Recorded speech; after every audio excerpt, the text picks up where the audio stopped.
House Outlaws. That's right. What do you use? I think I use Dove. Some items like that are now getting cast aside, saying, okay, I understand it needs a roof. We can do that.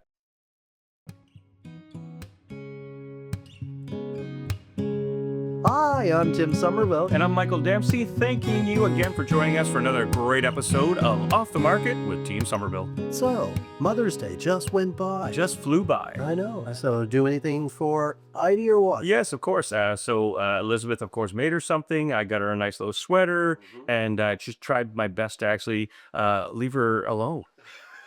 I think that's what most mothers want. Actually, Elizabeth was feeling a little, achy, and so I pumped her up with some ibuprofen, some old children's Advil, things like that. She played a little sookie on the couch for a bit, but we let Mama just do her thing. Good. How about you? My wife saw this TikTok video. Let's talk tick. Yeah, let's talk tick. Yes, here we go. This is the new platform. Yeah, copyright. Yeah. So she sees this TikTok video about this woman saying that what she really wants for Mother's Day is a garbage container. And she wants to take this container and she wants to be able to put anything she wants into this container. So like all her children's drawings All her husband's. No. And the thing about it is, she said, and anything that goes into the container can't come out. Okay. I know. Is this what Tracy wants? She sent me the video. She's like, listen, gosh. Mother's Day, I get her a couple things, make her breakfast. We go out for lunch. Very sweet. Thinking I'm doing well. I thought so. Anyway, all I got was, hey, there was no garbage container in the driveway. So anyway, I guess I could get that JTR sponsorship. well, it just worries us. When we're not home, what is going on in that house? That's fair. Yeah. I know there's things that I can't find. I know where they are. That's a good point. They're in the bay. Yeah. They're in the bay. That's all with top it. Like when you leave that one screw in the drawer and you know exactly where it is. Oh my goodness. Or that old adage of the father that keeps that piece of wood because someday. Oh, I get it. You know. But it was cool because in the video, the person who was in the video, she said, listen, we don't want flowers. We don't want this. Flowers just die, blah, blah, blah. This is what she wants. And to your point, she said, and we just want to be left alone. Yeah. We want you out of the house. And if you come back, great. If you don't, even better. My God, the papers are in the middle. That's right. So I don't know. I'm telling you. Yeah, anyway. Well, that's very interesting. Well, again, we didn't get a chance to say it last podcast, but I hope you all had a great Mother's Day. That's right. I hope that you're showing the appreciation and the love that you deserve. And most recently, congratulations to all of the winners of the most recent municipal elections. We look forward to what your platforms are going to bring to the city, and hopefully some more real estate opportunities. We'll see. Anyway, so again, congratulations to all of you out there. Well, taxation, of course, is always something that comes up in most elections and percentages, and we look at different things, and you can only split a dollar so many times. And it's funny when we look at our tax base, and we all talk about wanting lower tax base, but yet, of course, we always want, more services, more this, more that. So again, wish you all the best. It's a tough line to walk. Yeah, I don't want it. I don't. No thanks. Okay. So with the idea of flowers, where I had mentioned flowers, I thought it'd be kind of cool to talk about some of course, the flowers that are in bloom now. Again, it's nice when you're driving. I'm already seeing some of the tulips come up, some of the daffodils that are. And so in New Brunswick right now, some of the types of flowers that we would see, of course, are the daffodils, tulips, forsythia, crocuses. Now, as I was saying to you earlier, Are these the English names? I don't know. I don't Latin know where they come up with these names. Some of the, I guess you could say, ones that are coming up in bloom now that are not, they're not from New Brunswick, are the Jack in the Pulpit. Like Jack in the yeah, exactly. Does something pop out? The bloodroot, like I don't know, the wild ginger, the Virginia bluebells, and that just anyway. I could have a lot of fun with that word, but anyway, yeah. So all I wanted to say is the fact that again, when we come into a home, especially this time of year, and you start seeing these come up, the daffodils, and they're in front of the house. Yes, spring is right here, and it feels good. But it definitely brightens up the house as well. I agree. Yeah, so reference guide for some of the common favorites in New Brunswick. So again, I mentioned what's there now. Early summer, we have the peonies, the irises, and the lupins. Summer, we have the daylilies, the roses, and the lupins as well. Okay. And then late summer, we have the black-eyed Susan. Mm. Almost sounds like a band. The goldenrod sounds like, maybe 007, Yeah. and the asters. So just again, I mean, you can look anything up online. I had Rebecca upstairs help us with this. Yeah. And again, just, I don't have a green thumb. No. Yeah, No. I don't have a green thumb. So again, usually when I do things, I had flowers in front of my house. They're all gone, and now I have like these concrete stones. Nice. Yeah, and then what we do is a lot of times we'll put our flower pots with plastic flowers. Well, I tell you, this time of year, my dandelions are coming in great. Yeah, yeah. No mow May. Will you mow in May? I don't think no. I truly do my best not to mow in May. Okay. Just it got it in my head. The bees, the pollinating and all that good stuff. Okay. But I would say if you're in the last week of May and things are looking pretty haggard, maybe. I think in the past years I'm guilty of doing it at least once. Well, my backyard's a hill, as you know, goes into the water. And because the water's so high right now that if I was on my ride on there, a lot of times I'm going down that hill. Yeah. I'd be swimming in that bay. So yeah, no, I'll wait. To put in one of those breather kits on the ride. Oh, do you know what the flower is of New Brunswick? Flower. Oh gosh, I know it was on an episode of The Amazing Race Canada. They had to memorize all I think it's Cinderella. Cinderella. She's got the white shoe. No, or Crystal the slipper. slipper. It's the lady slipper. Ah. Okay. He had no idea. I had no idea. He's all right. He's got me pegged. No clue. Okay, so I was gonna say the chickadee flower. I think we have a chickadee as the bird. Here we go. Okay, well, that's it for flowers. Let's get off that. Yeah. I'm gonna go right into real estate, and then I'm gonna let you take over. Sounds good. Again, right back to flowers again. I wanted to talk about some of the items that can enhance your home when you're thinking about selling. So, yes, you walk into a home and right on the island or the pantry or on the kitchen table, you could have some nice flowers, right? Now, you have to watch it though, because some of them, well, they don't smell well. They may look great, but they don't smell well. So just watch again. With our weather changing, your windows may not be open. Again, fresh air always helps. Just make sure that, yes, they look good. They're not dead. They're not falling all over the island and the floor. Couple other things. Music. With music, especially when I do my open houses, I like to play soft jazz. Try to have it that if you are playing music, it's instrumental. It's just soft. Yeah. Many people will put the radio on. You just don't know what's coming on the radio. So, again, you just want to set the mood throughout. Blinds. We were talking about blinds upstairs. Make sure your blinds are open and make sure that they are all lined up together. It's crazy when you walk into a home and you go into a bedroom and one blind's up here and one blind's down here. And it's like, really couldn't have just taken the time to line them up, open them up, create the natural light and the right. Get the light in. That's right. If you do have a wood stove or fireplace, if it's electric, have it on. There's no heat anyway, or you can have it with no heat. But I remember selling a home in Grand Bay, Westfield years ago. It was August. In the rec room, he had this beautiful wood stove, and he'd run it for me. I asked him to do so.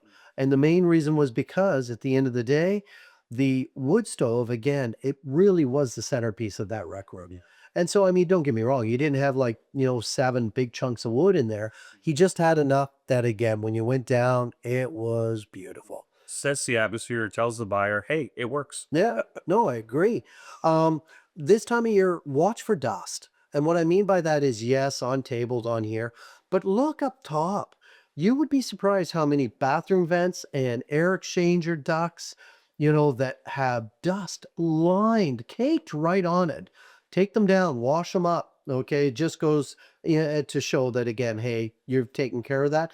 And with your windows, watch, because we come out of the winter. Sometimes you get a little bit of blackness around the windows, a little bit of Javix and hot water, or some of that, mold resistant spray. Just get that on there, clean up those windows. If you're outside, the patio furniture should be out.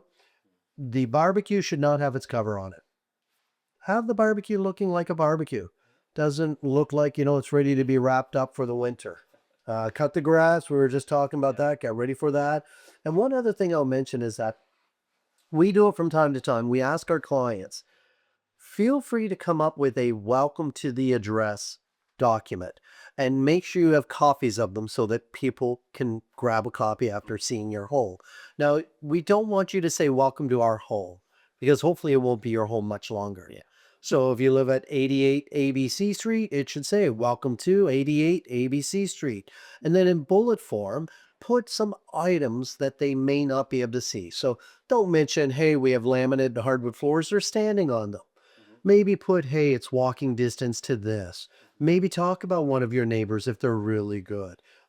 Could talk about, again, maybe some paths that are close, the amenities, your heating cost. This is a great spot to put what your power bill is. So again, having that and given the ability to give that much more information to the purchaser could tip them on the scale of buying your home over somebody else's. I completely agree. Yeah, And to add on some of those please. items that you talked about with the flowers, adding that pop of color, to mention about the dust and things like that. Great opportunity in the spring to change, of course, your filters, Yes. your air exchanger, Yes. things like that.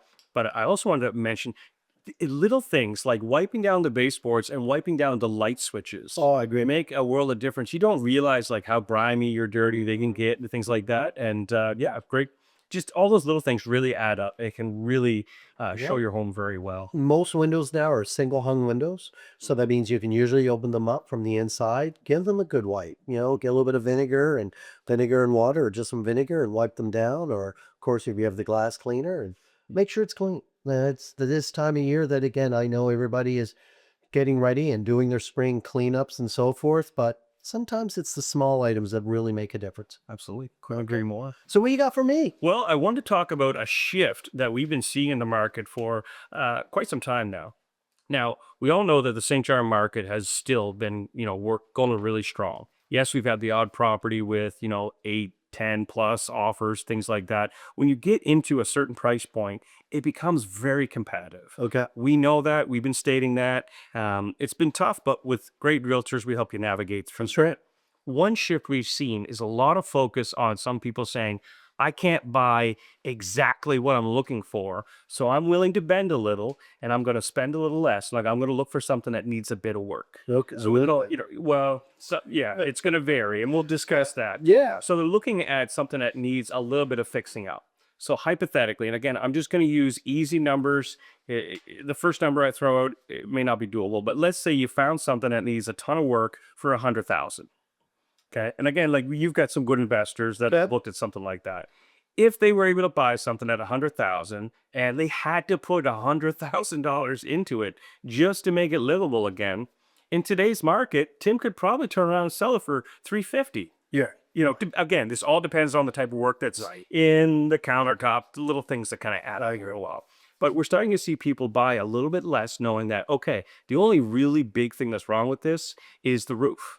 Okay, yeah, we know the roof is going to be about 15,000, but it's in our price range. We have the extra equity or the capital. And I'm just saying little things, well, that's not a little thing, but some items like that are now getting cast aside saying, okay, I understand it needs a roof. We can do that. I agree. Okay. For the most part, when people are looking at the fixer uppers, they're looking at really the roof, the foundation, and of course, electrical and plumbing. And windows. In windows, yeah, good. Thank you for that. Windows. So not every house as a fixer-upper is going to have all that because then it's not a fixer-upper. But they're willing to bend on one or two things. Okay, it needs windows and it needs, I don't know, siding. Okay, for the right price point, it still makes. I agree. I agree. Yeah. You know what's changed in the market though is that years past, and again I'll say pre-COVID, a cosmetic home that needed just cosmetic upgrades. So, had carpet, old kitchen cabinets, right? Stuff like that. The brown baseboard heaters instead of the white. They were all solid homes. And guess what? They were selling. People were coming in and they were renovating them and, of course, selling them. We've lost that. Now, if we get a home, even if it's dated, but it's in good repair, many people are not calling those, fixer uppers because the fixer uppers that we're seeing, They are literally top to bottom needing everything. Yeah, I'm talking no wall. Everett. There might be some framing. Oh my. We're talking everything. And again, that's not a project that the average consumer can take on. I agree. But if you've got, a handy person in your family or Yep. close friend or things like that, I'm just saying I've sold a couple where they've had to do that. Instead of getting a mortgage, they were able to get some cash together, buy something at a lower price point, and then, yeah. So Well, and at the end of the day, so what you should take from this is that don't be afraid of looking at these properties, but also know your limits. yeah. Right. We talk about structural, but we also talk about cost. And many of these cost factors are substantially more than they were years past. So what used to be a $5,000 job is now a $15,000, $20,000 job. So just make sure it's still within your wheelhouse. We have one listed right now, older couple came in, he thought he could do everything.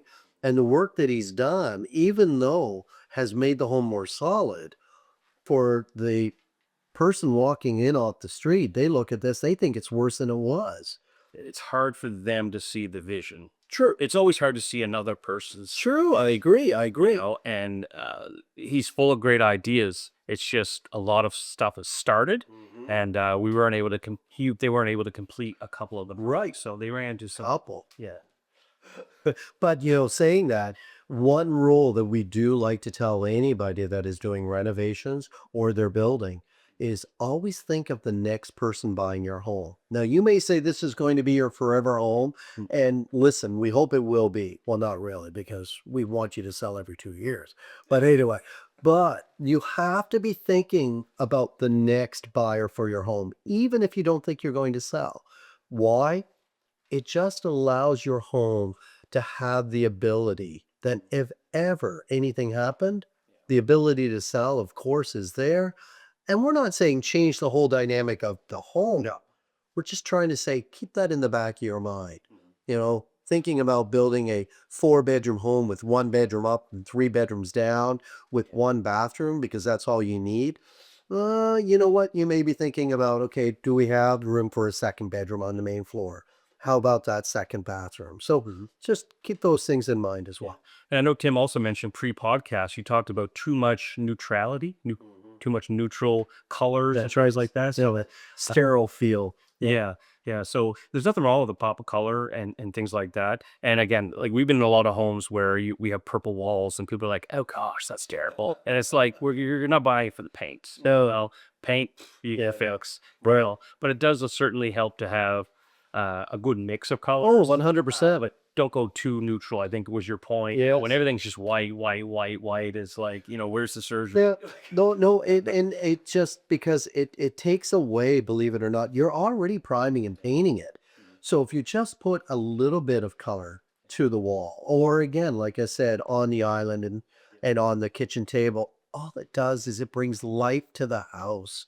And it's so important because again, somebody coming in, yes, that's what they want. They want to feel like they can make that their home, and I just find that helps. And if you look for tips on how to make your room feel bigger, smaller, longer, all the good stuff, quick Google search will, How'd you make it longer? well, I guess if you make the sides a darker color and the lighter colors on top, it kind of makes it longer. Yes. Or what you do is the color of your walls. What you do is you actually paint onto the ceiling.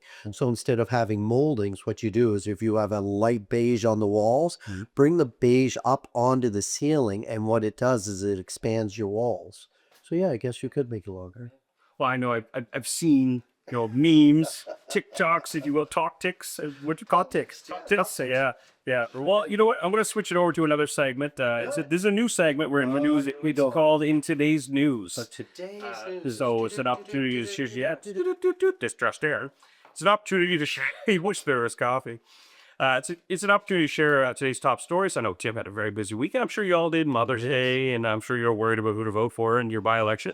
But I wanted to catch up on some news. Yeah, you wouldn't share this with me. You're like, No, okay, I want to get your honest opinion. okay, here we go.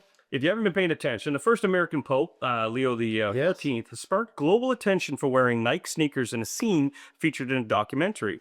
A trailer for the Vatican News released documentary titled Leon a Roma, which is Rome's Leo.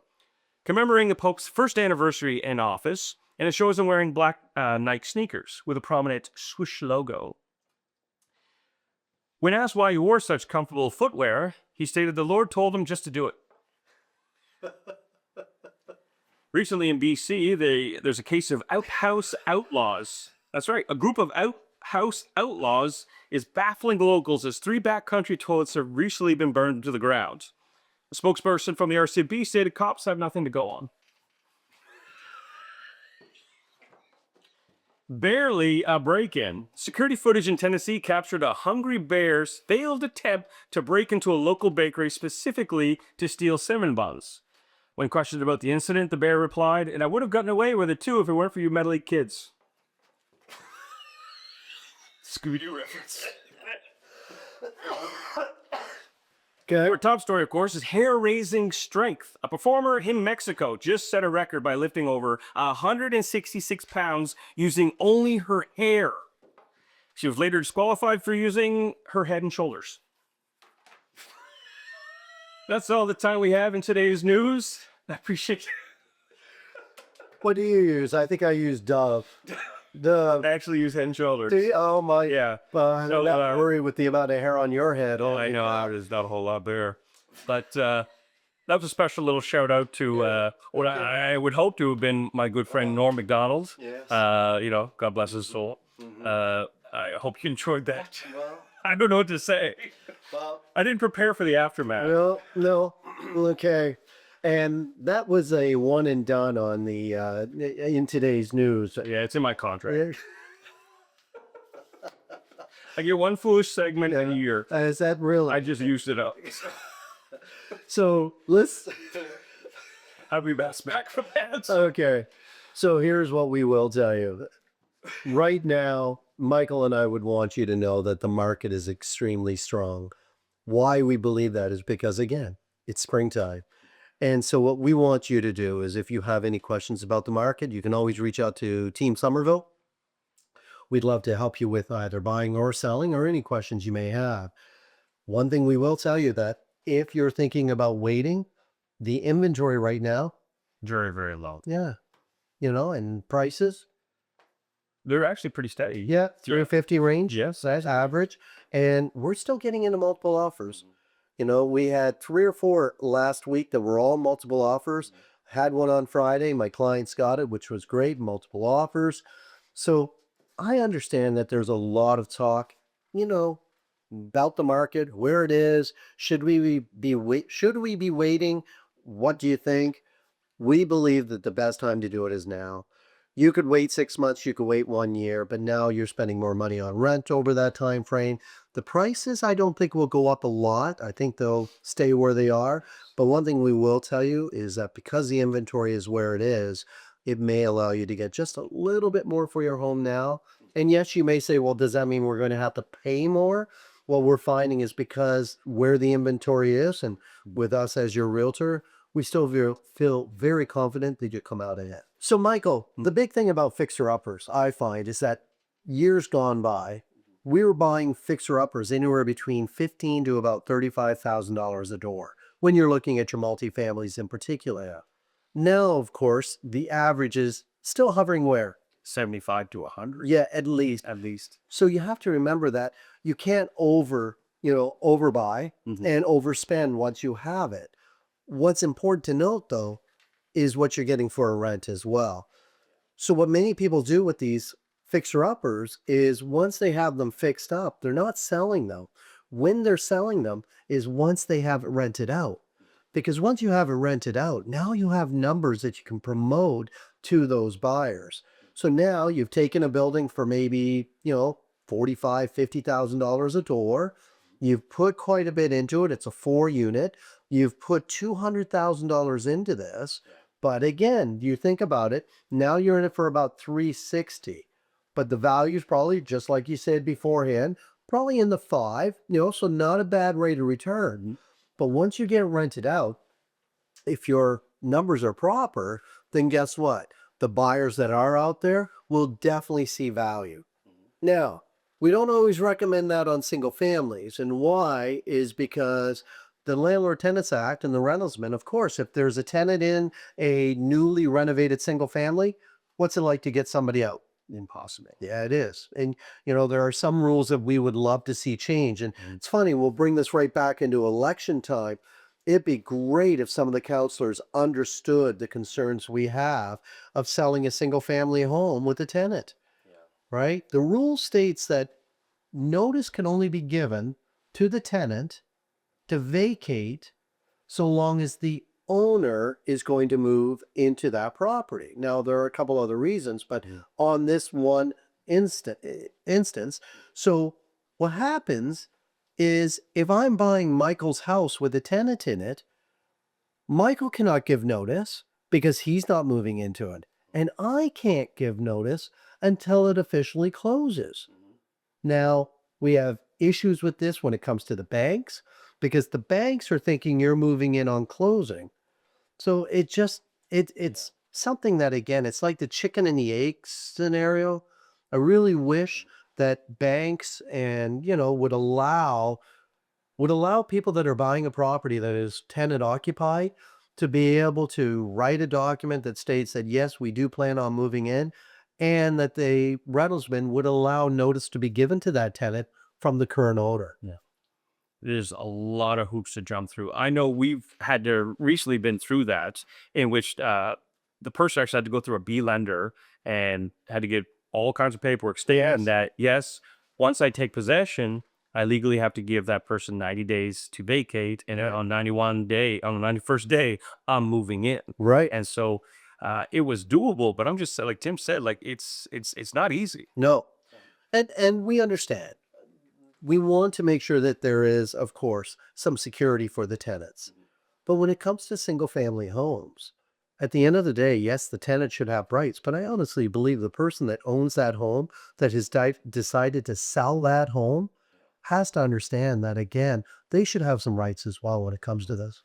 Yeah. So I don't know if it's too bad, once the offer was firm, again, nothing's, firm until it closes. Right. But if the seller had his deal firm and then the seller could then initiate the notice. Well, I agree. I agree. Especially, again, once the deposit is down. Yeah. But we can't do that. Okay. The province has it in a specific way that says that notice to vacate has to be given to the person that owns the property that will be moving in.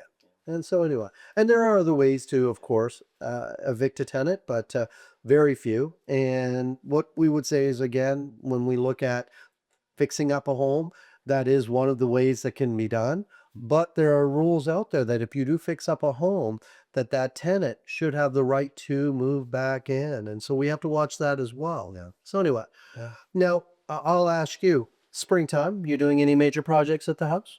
At the house, well, we just put in the back door. I think we discussed that before. But honestly, not a whole lot. So I think you got to touch up the paint on the garage doors. Okay, good. Well, Heidi's garage door is, like we can call that. It's an actual door. Mine are wooden. So I got to touch that up. Okay. We've been doing some backyard maintenance. We've got kind of like a deck and then like a little patio set with the propane fireplace and things like that. So that's something that every year we got to maintain. Yeah. Basically, we ripped up a bunch of ground and then we've put all these stones down and make it like a stone patio style. Good. So you'll be busy. I'll be busy. Good. I think I told you the story about we needed the propane for the fireplace. The 2 tanks that were in my garage were empty. Yes. So I had to go up to the woods where I keep a heater in a blind. The tank and the wood. Yeah. Okay. So anyways, what started off is like just go up and get the propane tank. I had gone up in the side-by-side, had to end up coming back because so many trees had fallen down. And so basically I had to clear a path to get there. And whoa, just go up to the woods and get it. Turned into, kind of a moment. So, well, I guess that's my point. My point is that what you think is a small project always leads to another. Yeah. Right now, I know that when we look at doing renovations in our house, same thing, right? What we would hope is going to be done in a small period of time. Yeah. Guess what? Make sure you spend lots of time and do it right. And there are many good professionals out there if you can get them. And if you can, and there are projects to be done, I know a lot outside for us this year. We're hoping to do a deck over. We're hoping to do a few others. So Should be a fun spring. Absolutely. But caution, be weary of the contractor that can show up the next day. That's right. That's right. I agree. Probably a reason for that. Well, that's all the time we have for today. Again, I'm Michael. And I'm Tim, and this has been Off the Market with Team Somerville.